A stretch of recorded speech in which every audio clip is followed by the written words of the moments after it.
कुल्टी से 1.5 साल रियासी मंडल ने इंडिया बुक ऑफ रिकॉर्ड्स में नाम दर्ज कराया।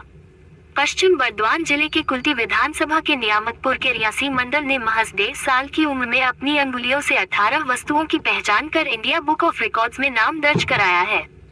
रियांशी मंडल केवल 1.5 वर्ष की है, लेकिन बोल न पाने के बावजूद अपनी उंगलियों से 15 राष्ट्रीय झंडों की पहचान कर सकती है। वह वर्तमान में 28 राष्ट्रीय झंडों के साथ साथ 8 रंगों, विभिन्न फूलों, मानव व्यक्तित्व, विश्व नायकों, संख्याओं की भी पहचान कर सकती है। 15 तक A to Z सहित 18 वस्तुओं का पता लगा सकती है।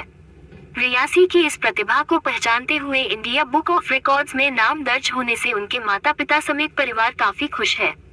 उनके पिता राहुल मंडल को उम्मीद है कि रियासी आने वाले दिनों में देश का प्रतिनिधित्व कर सकती है। প্রস্তুত বলতে সত্যি কথা বলতে খুব বেশি পরিশ্রম করতে হয়নি। ওকে একটা জিনিস একবার বললে ওটা কিন্তু স্মৃতিতে ওর থেকে যায়। ওর স্মৃতিশক্তি খুবই শক্তিশালী। মানে ওকে কোনো জিনিসটা আমি আজকে বললাম, 1 মাস যদি ওটা নিয়ে কোনো কথা না হয়, 1 মাস পরে কিন্তু ও সেটা বলে দেবে। ওর স্মৃতিশক্তি খুবই ভালো। তো সেরকমই একবার ওকে কোনো জিনিসটা দেখিয়ে দিতাম, সেটা আবার ওকে পড়া ধরতাম, ও সেরকমভাবে বলে দিত।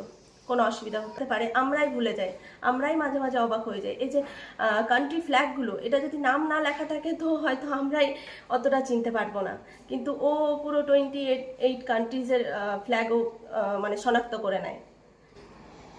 ইন্ডিয়া বুক অফ রেকর্ডসে মেয়ের নাম এসেছে, সেটার জন্য তো অত্যন্ত গর্বিত আমি, আমার পরিবার। এই ব্যাপারটার পেছনে কিন্তু মানে একটা বিশাল ব্যাপার আছে যে ওর মা এইটার পিছনে পুরোটাই করেছে, ওর মা ওর দিদা। এর পিছনে আমাদের কিন্তু কোনো মানে আমি যেহেতু ইলেকশনে একটু ব্যস্ত ছিলাম, যে পিরিয়ডটা ছিল সেই মধ্যে ওর মা ওর দিদা মিলেই কিন্তু পুরো প্রিপারেশনটা করিয়েছে।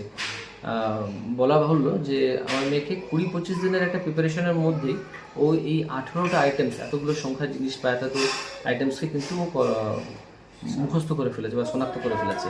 আমরা হয়তো এই মুহূর্তে যদি আমাদেরকে কিছু জিনিসের মধ্যে নাম না লেখা থাকে, হয়তো আমি বলতে গেলে পারবো না, কিন্তু সে পারে। আমি গর্বিত সেটা বলতে। আর আগামী দিনে যেন তার লাইফ উজ্জ্বল হোক, সে একটা ভালো পজিশনে যাক, দেশকে একটা রিপ্রেজেন্ট করুক, সেরকম কিছু আমি একটা আশায় রয়েছি। বাকি তো বাই গডস গ্রেস আর বড়দের আশীর্বাদে কী হবে সেটা তো সময় বলবে। আমাদের আশায় রয়েছে যে সে যেন একটা দেশকে রিপ্রেজেন্ট করতে পারে কোনো জিনিসে, সে আশায় আমি রয়েছি।